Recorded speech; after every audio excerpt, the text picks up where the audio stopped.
കൊല്ലം ചിതറ മങ്കോട് 3 പേർക്ക് വെട്ടേറ്റു.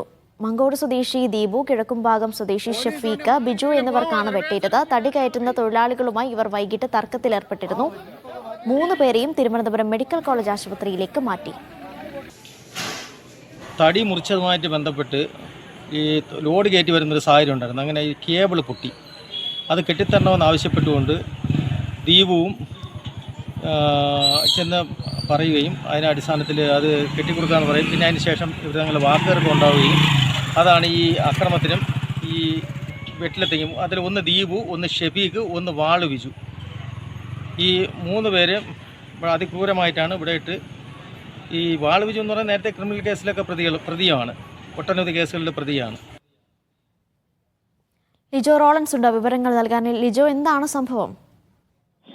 അനീഷ, ഇന്ന് ഉച്ചയ്ക്കാണ് ഇതുമായി ബന്ധപ്പെട്ട് ആദ്യം ഒരു സംഭവം ഉണ്ടാക്കുന്നത്. അതായത് ഈ തടി കയറ്റി ലോറി പോകുന്നതുമായി ബന്ധപ്പെട്ടുകൊണ്ട് ദീപുവിന്റെ പ്രദേശത്തെ ഒരു കേബിൾ പൊട്ടി വീണിരുന്നു. അത് കെട്ടിത്തരണമെന്ന് ആവശ്യപ്പെട്ടുകൊണ്ട് നജീം എന്ന ഒരു ആളുമായി വാക്കുതർക്കമുണ്ടായിരുന്നു. അതിന് നാട്ടുകാർ ഉൾപ്പെടെ ഇടപെട്ടുകൊണ്ടായിരുന്നു അത് പരിഹരിച്ചത്. അതിനുശേഷം അടുത്ത ആളുകൾ കാണുന്നത് 9 മണി കഴിയുന്ന സമയത്ത് ആ പ്രദേശത്ത് ഈ മാങ്കോട് എന്ന് പറയുന്ന സ്ഥലത്ത് 3 പേർ വെട്ടേറ്റ് കിടക്കുന്നതാണ് കാണുന്നത്. ആ മാങ്കോട് സ്വദേശികളായിട്ടുള്ള ദീപു, കിഴക്കുംഭാഗം സ്വദേശി ഷഫീഖ്, ബിജു എന്നിവർക്കാണ് വെട്ടേറ്റിരിക്കുന്നത്. പോലീസ് അവിടെ എത്തി തുടർ നടപടികൾ സ്വീകരിച്ചിരിക്കുന്നു. ആരാണ് വെട്ടിയതെന്നോ എന്താണ് സംഭവം എന്നോ സംബന്ധിച്ച് കൃത്യമായ ഒരു ധാരണയല്ല. ഇതിന് പിന്നിൽ പോലീസിനോട് ചോദിക്കുമ്പോൾ മറ്റൊരു കാര്യം പറയുന്നത്, ഇപ്പോൾ വെട്ടേറ്റിരിക്കുന്ന വാള് ബിജു എന്ന് പറയുന്ന ബിജു കാപ്പ കേസിൽ ശിക്ഷ കഴിഞ്ഞിറങ്ങിയ ആളാണ്. ഒപ്പം തന്നെ ഷഫീഖിനും നിരവധി കേസുകളുണ്ട്. അതുകൊണ്ട് തന്നെ ഇനി മറ്റെന്തെങ്കിലും പൂർവ്വവൈരാഗ്യത്തിന്റെ പേരിലാണോ ഇത്തരത്തിലൊരു വെട്ട് നടന്നെന്നുള്ള കാര്യങ്ങളെ സംബന്ധിച്ചും ചിതറ പോലീസ് ഇപ്പോൾ അന്വേഷണം നടത്തുന്നുണ്ട്. അനീഷ, ശരി.